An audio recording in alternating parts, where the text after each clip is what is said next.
All right, welcome to the Women of Soul Aligned Business podcast. I'm Joe Che, and I help women uncover their soul purpose and build their business through group and one on one mentorship, where together we implement all those annoying masculine structures like project management, AIs, technology, databases, so women can really serve the world in their feminine essence and have that passive income to move forward and to be exactly who they need to be in their soul purpose. And I'm here with Monica Bermudez. She is a number one international bestseller, author of Cracking the Sacred Heart Code, and also the host of the Ascended Earth podcast. Welcome, Monica. Thank you for having me, Joe. It's so great to be on your podcast. Yeah, and I'm really excited. In your work, Monica, you talk a lot about when it comes to building businesses and moving forward. A big component of that is self-love and confidence. Is this what a lot of your work is centering around? Yes, it is. I mean, it works a lot on building a strong foundation on self-love because if it's too shaky, then it could easily crumble when somebody, gets on you about your work and what you're doing. Building that confidence and trust of where you're coming from. Because for me, it was like being a mystic behind the scenes, right? And I was like a closet mystic, I would say, because I didn't really like talk about it publicly. So because when I got the guidance, about doing things more in public and actually empowering others and helping them like build themselves up, in confidence, so forth, I had to do that in myself first because I had extreme amount of stage fright. And part of it tied to like my own lack of self-worth, my low self-esteem, which are like little branches, I would say, of like the self-love foundation, right? These little cracks and stuff. Some of it, based on experience or like intermixed with like so much ancestry stuff. And so I really had to like dig in deep into all of that and rebuild my entire foundation pretty much and just strengthen it so that anybody who comes at you with like anything, and tries to attack you or like a troll, you're able to handle it in a much stronger way. So Yeah, yeah, that's it's very key. beautiful. And I have found that it's important to have a self-awareness that we become experts at the things that we need the most for ourselves.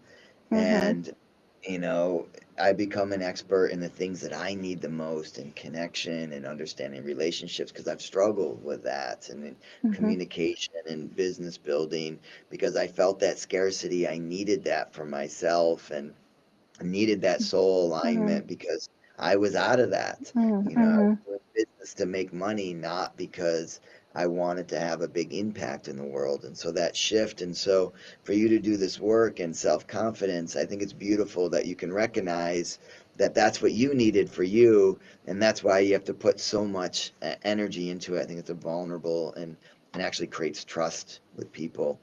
So Oh yeah. I love to hear because a lot of the women that I'm working with and mentoring, that is a common theme of like, I'm good and I love doing what I do, but I'm afraid to get in front of the camera. I'm afraid to just tell people what it is that I'm good at or to, tell them that I have a program or service or product. So I would love to hear some of the ways that could be the most useful for women to hear if they're having that self-confidence issues. How do they and how do we as anyone bring that self-confidence up Mhm. so that we can just be stronger and be more centered to ourselves and express ourselves? Yeah, I think where I would start, is looking at the areas that feel like they need to have validation, and start by that validation with yourself. You don't need to have the external validation to be approved or to say that you're worthy, and those are like other pieces of the self-worth. So building up that confidence through our self-worth, and making notes of like where those areas are that feels like you have that fear, wanting to get in public or talk. Now it's normal, right, to get like a little bit like nervous before you go do like public speaking. I mean, like for me, it was like an extreme like nervousness, like I would almost get like sweaty hands, sweaty palms type thing. That was extreme. So if it's like some level of like nervousness is okay, but if you're going through that nervousness of extremity like I was, um, it's so important, first of all, take a deep breath, you know, and just take a pause, and for a moment and just focus on the why, focus on the reason for your message, where you're leading more from your heart, than anything, and communicating with others through your heart. So speaking from your heart. And then that also starts to ease a lot of the anxiety and someone like also regulate some of the nervous system as well, because our nervous system can get a little rattled, when it comes to feeling like we have to like go in public or talk to the people we want to reach out and talk to them about my program, and then just like start building that confidence through just being in the moment with yourself first, and understanding yourself, understanding where this is stemming from as well, like understanding your shadow aspects, because there is a level of integration as well that goes with our shadow aspect. I see them as like little children that have stemmed from us through certain trauma or experiences that we've had in our lifetime. And so sometimes they may show up because they want our attention. They want us to understand them in a different way or see them in a different light. Um, yeah, so that's, where I would start is being present with yourself first and giving yourself the space that you need to work through whatever fear is coming up and just be aware of that first. Um, don't deny it because pushing it away is just going to make it worse, as I found. Yeah, for sure. So some of the things I hear are coming into presence with self, speaking more from the heart. But what about the stage fright? The fear of being seen or mocked, Mm. or that's very real for many people. Oh, it is. Yeah, the I call it the persecution energy of like an old Mm, energy. So, when we start to really tune into our own heart and really, step into fully of our heart and speak from our heart, a lot of that naturally starts to regulate. And then our nervous system tends to like calm down a little further, and just maintaining your focus of where it is the point of your message you're trying to make to others, right? You're delivering a service of like wanting to help others in a different way and just focusing that awareness of helping someone else helps to ease some of that as well.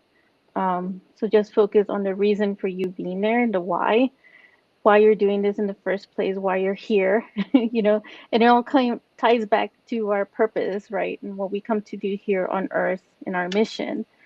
Um, so yeah, I can relate so much to that energy of like being visible, and because of the persecution energy that I had to like overcome so much of that. That was the reason why I also had so much stage fright, so I really had to like spend more time with myself. Everybody's gonna be different with how they feel comfortable spending their time, and what time they can carve out for themselves, right? But yeah, I had to really work on all of that and just tighten it up, my foundations. And part of that too is making declarations on a daily basis. I call them now like declarations or proclamations, which are much more emphasis than an affirmation. Like affirmations are great, but I feel like when you really proclaim to yourself, right, and declare to yourself that I am, now this confident person, then you really are, um, encoding it or engraving it within yourself and actually like putting in some of that emotion to it that you actually do like believe it. So it's probably like a pre-programming of self, and I've talked a lot about that on some episodes of my podcast about deprogramming and reprogramming self. It's almost like we're a software, the hardware and the software type thing, bringing in some of the technical aspects, because I have a technical background as well. Um, but that's how I see ourselves, is that we are like pretty much like the first artificial intelligence, I would say. So we could just pretty much reprogram ourselves, you know, to be this like badass woman or guy, on a stage. And, just starting with that.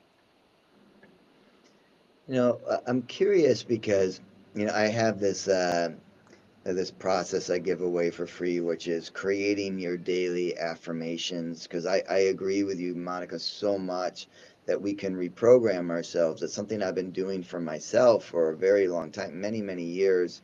I wouldn't say every single day, but most days I actually have what I'm calling affirmations, and part of that is creating those affirmations for yourself. It's a process I take women through in the very beginning of like, if there's those blockages, is that reprogramming, right? Because it's absolutely necessary, number one. And part of it that I realize is you have to say it and keep saying it until you can feel it.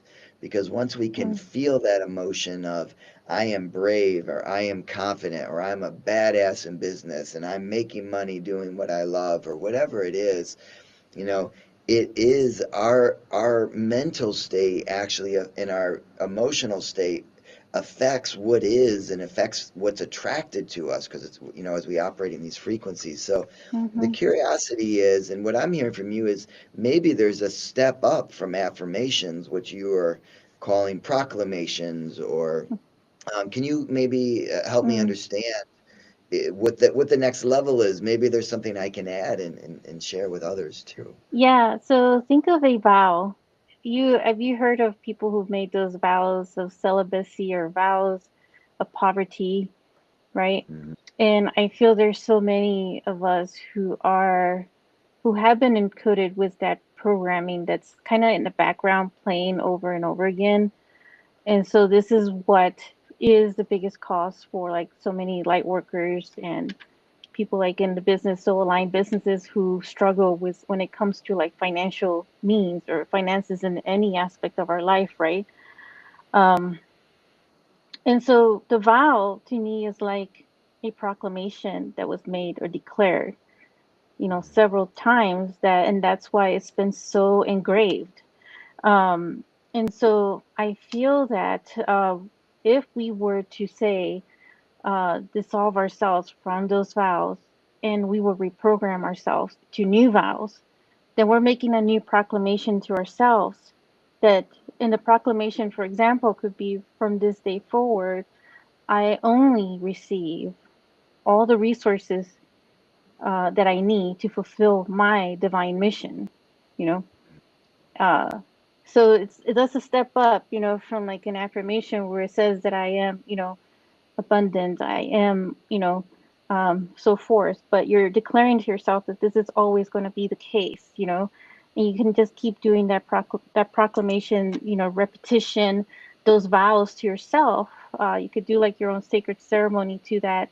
Um, and during the times when there are like, say, um, new moons, for example, right, or like the Lionsgate portal that we're in right now, all of those, serve as a gateway for us to really set those in motion, moving forward and restating or pretty much like rewriting our stories, of like the old traumas, rewriting them to be these new vows of like a happy ending, success stories, wins, you know. Um, so new stories for yourself. Hmm.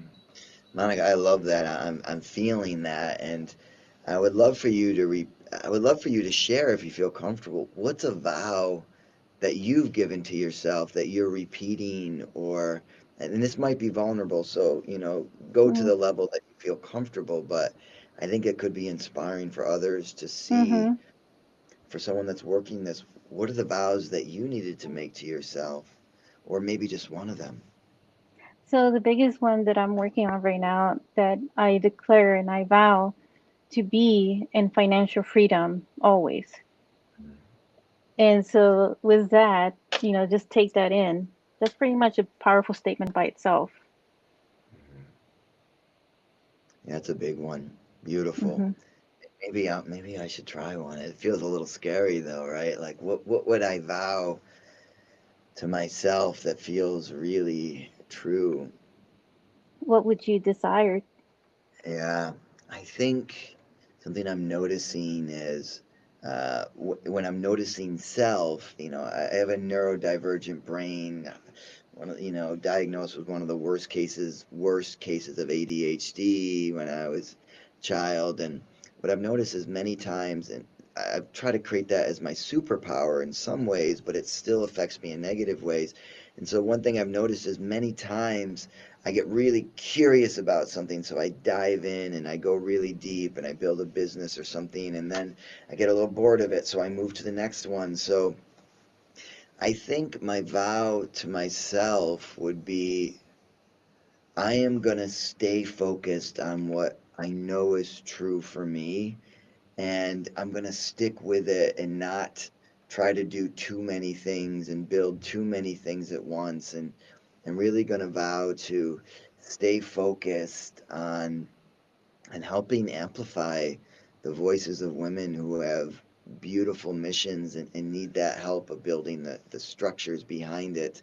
And I'm going to stick with that and not go off and get curious or interested in other things. And just I think just the vow is to stay on path and not get frustrated if things are not quite working, and instead of just doing something else and getting that ADHD, find the next shiny thing, to stick with the same thing. And I actually also want to vow, um, I had this opportunity for a very healthy relationship, and I'm going to vow to stick with that and give it the energy and the resources that it needs to thrive, and not commit to it, no matter what, but commit to if it's in my highest good to continue that and not get distracted with other shiny things or, pretty objects, so to speak. So, wow, thank you for that, Monica. Thank you for that question. It feels really useful. And I just want to say, if there's any women watching out there, anyone watching, that maybe take a minute and pause this Hmm. podcast and ask yourself the question of what can you vow to yourself Yeah, that would actually really fulfill and get you into that soul purpose. What can you very vow to powerful. yourself? Yeah, Is yeah, this it's is this very a process powerful. you're taking people through, Monica? Yeah, I mean, this is one of them. I do like so many things. I also work with the energy transmissions, like light language. That's another thing that that one just goes more into like the DNA and the cell. You know, it does its own work.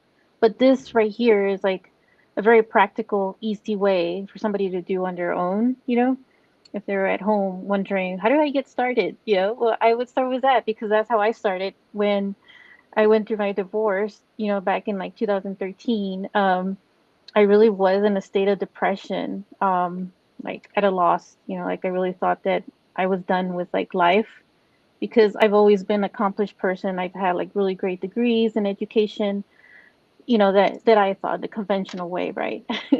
And then, I had just like I have done so much mysticism, but it wasn't public. It was more like in private, my own little private bubble.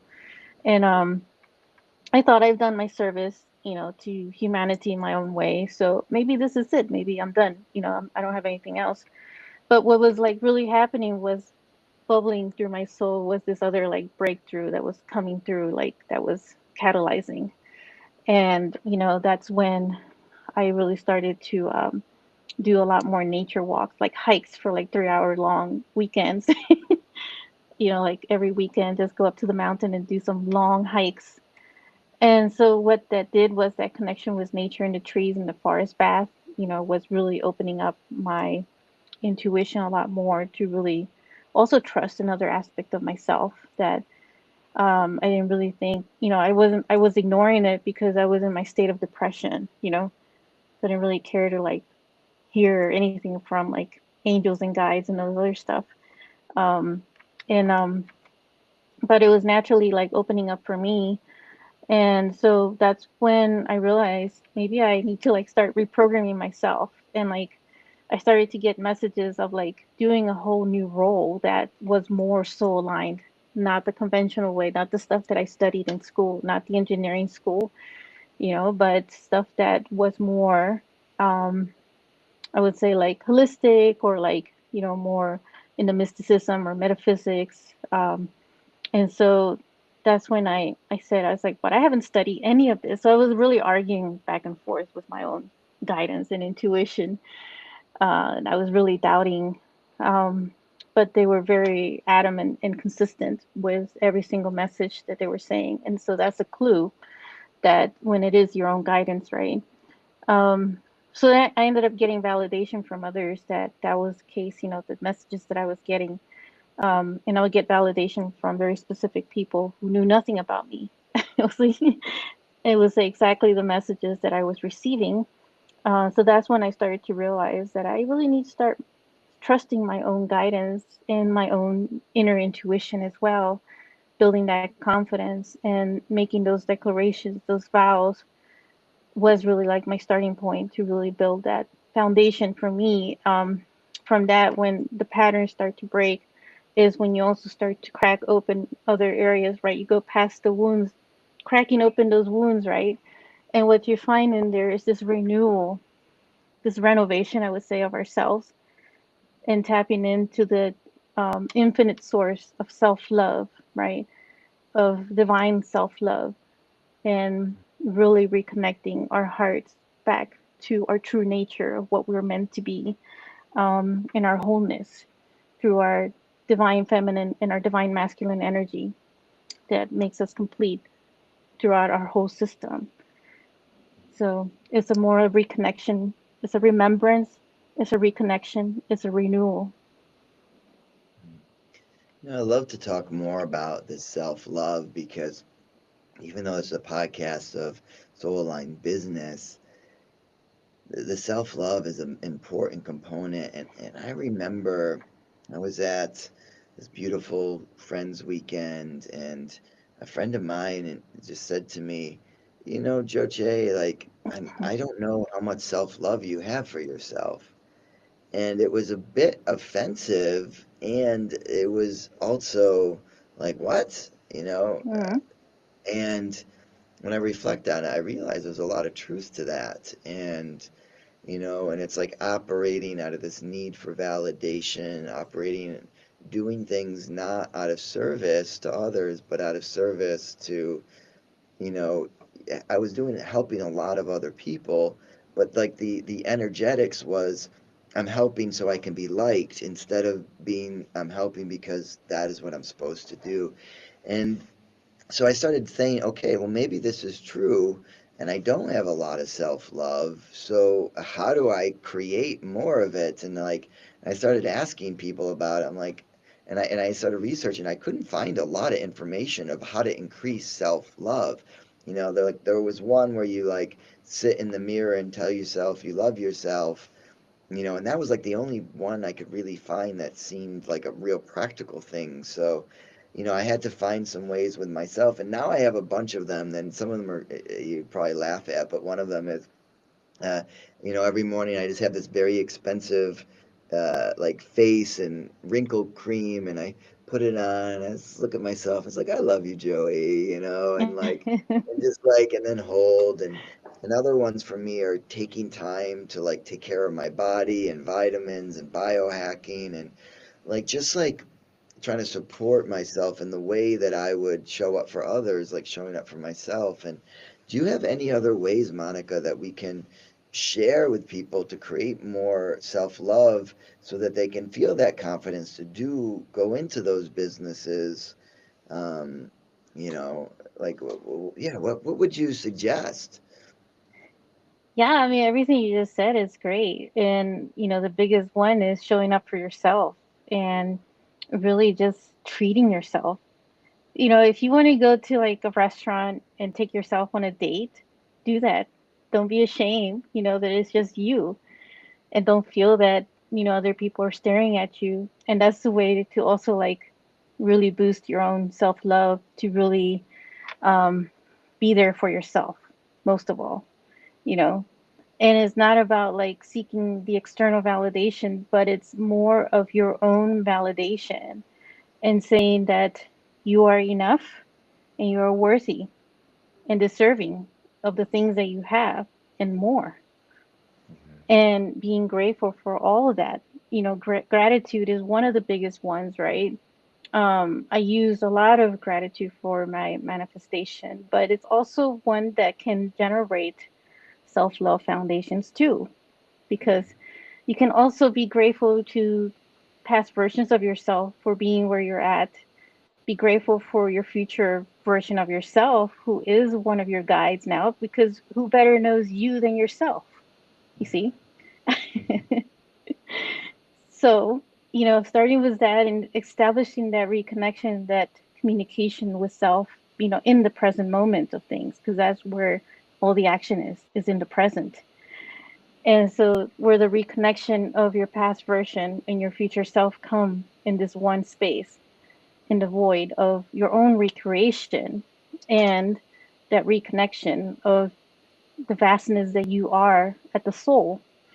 And in that vastness of your own soul is where the deepest and most powerful divine love exists. So there's plenty of that for yourself, you know. And so that is, I'll tell you though, like for me, like after the divorce, my biggest thing that I noticed is how imbalanced I was with my giving and receiving. Like I was always a giver, a nurturer, in every aspect, just always giving to others, but never giving to myself. And I lost control of my own health. I lost control of my own mental health as well, just burnouts all the time and always saying yes to everything just because, you thought you were always being of service or helping people. But we can't help other people if we're not helping ourselves first. If we're going to be in a burnout state, if we're going to be like in a depleted state, like a cell phone battery, it's not going to continue to operate, you know. So you want to always replenish yourself and fill your own cup first. Yeah, what a beautiful reminder. And also as someone that identifies as an overgiver. And it's been a struggle even just receiving the gifts that I want to give. Like, for years and years, I was mentoring women and I would never take any money because, coming from this Christian background is like, there is this nobility in being a martyr, Yeah. right? The more you can give and take away and suffer in your Hmm. giving, the more heavenly or noble it is. And Yes. so it was Mm-hmm. really hard to just say, yeah, I would love to help you, and let's find a Mm-hmm. way financially for that energy to be exchanged. And it's not about trying to just do it for the money, but just to do it in a way where that energy, where you just like, oh wow, like I have the resources that I need to take care of myself, and now I can just give and give and give, and I can Mm-hmm. overgive, but it still feels good. And a lesson I had to learn is surround myself with people who are also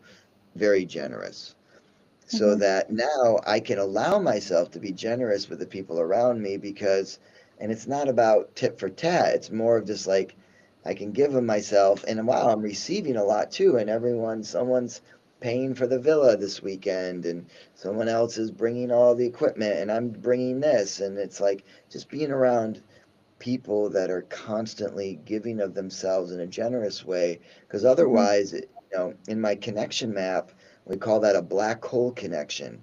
It's one where they're sucking all your energy, all the energy can't escape. It's sucking all your energy in, and then ultimately you start resenting that person, or you become an enabler, and it actually doesn't help them, Mm-hmm. right? It Exactly. actually hurts.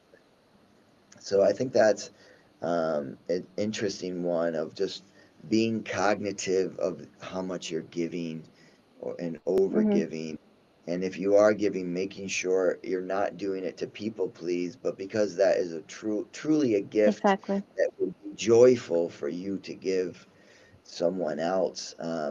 And this is very relevant in business, right? Because this is where when we have our offering, our product, or whatever it is that's out there, we have to feel confident about the value of that and not overconfident. Sometimes people are always like, my course is $7,777, and I'm from Bali, so there's a lot of angel numbers and pricings. Mhm. I'm just like, is that really what you think it's worth and what the market think it's worth? Or are you just making up an angel number for the sake of an angel number? And I have nothing against that, but it's like the idea is, you know, find something that feels like an equitable exchange where you can give of yourself and price things so that they're reasonable and they're accessible to the people that you want to Mhm. serve.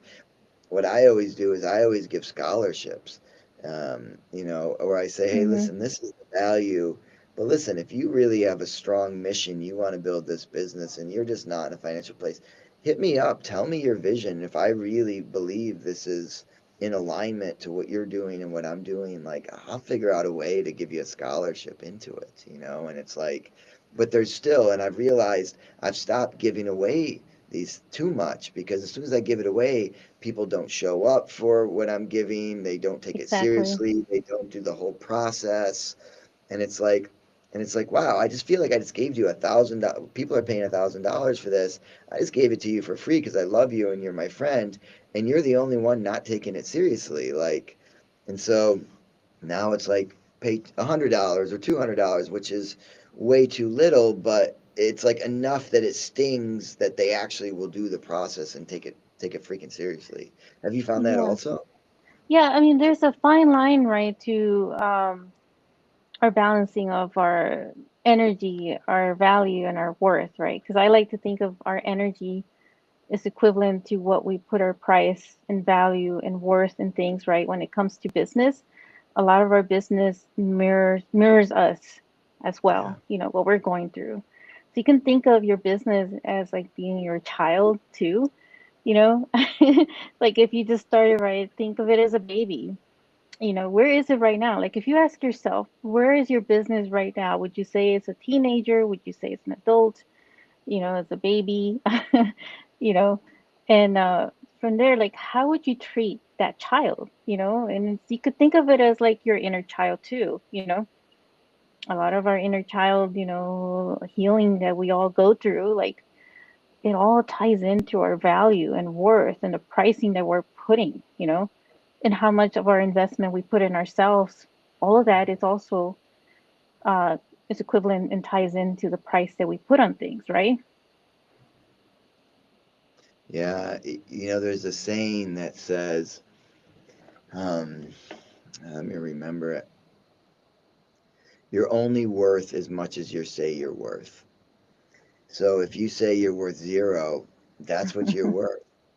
And so the pricing is part of what you believe that you are worth, or your service or your product or your object is worth, is what you say it is. And it can't be more than that.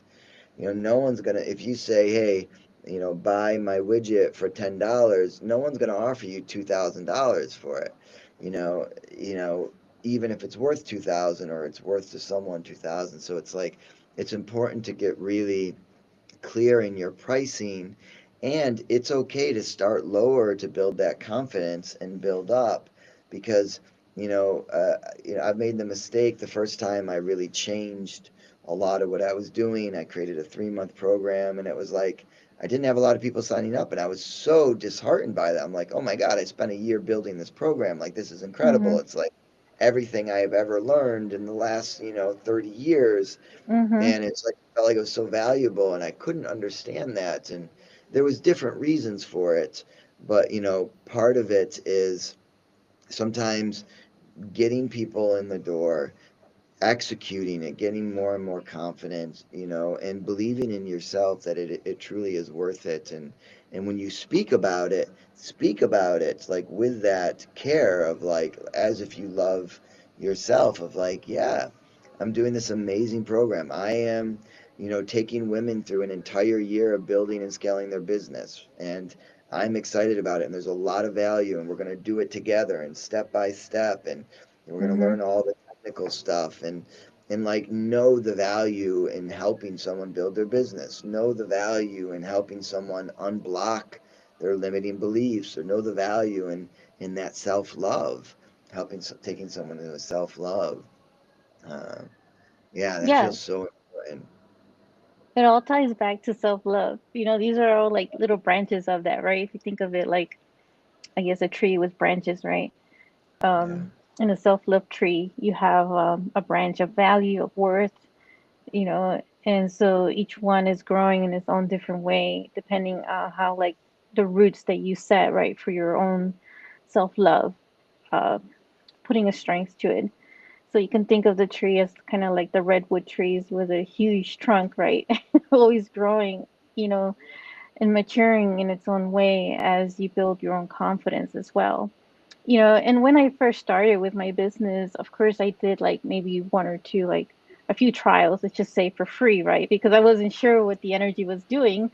So that helped me just get that boost, of like feedback, from others who were receiving it. So I didn't charge, at first because I wasn't sure. Like I was still in that a bit of a doubt. So I didn't have any actual mentors with me or like, tell me. So that's why now I help other people like through mentoring and, empowerment coaching pretty much to help them, get themselves rooted in that, starting with their self love as well and validation to themselves.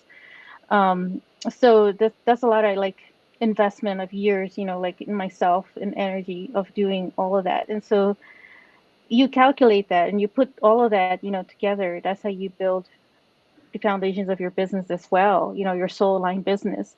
um it all ties into as well your own self love roots, um as you see your own child growing, or tree, however you want to like look at it. But yeah, so those things, all those things are, um, knowing that, building that confidence for yourself. yeah, beautiful, so true. And this is as we end, Monica, if people want to find you, Instagram, Monica.Bermudez, Bermudez _love. And your website, it's sacredheartawakenings.com. Any place else, and we'll put that in the show notes. And if if people want to, anyone listening wants to work on that self love, feel free to reach out to Monica. If you are a woman listening and want help uncovering that soul purpose and how to make money at it, and actually, I'll help you build it over a year program. Hit me up. I answer all my messages personally. I love to hear from you.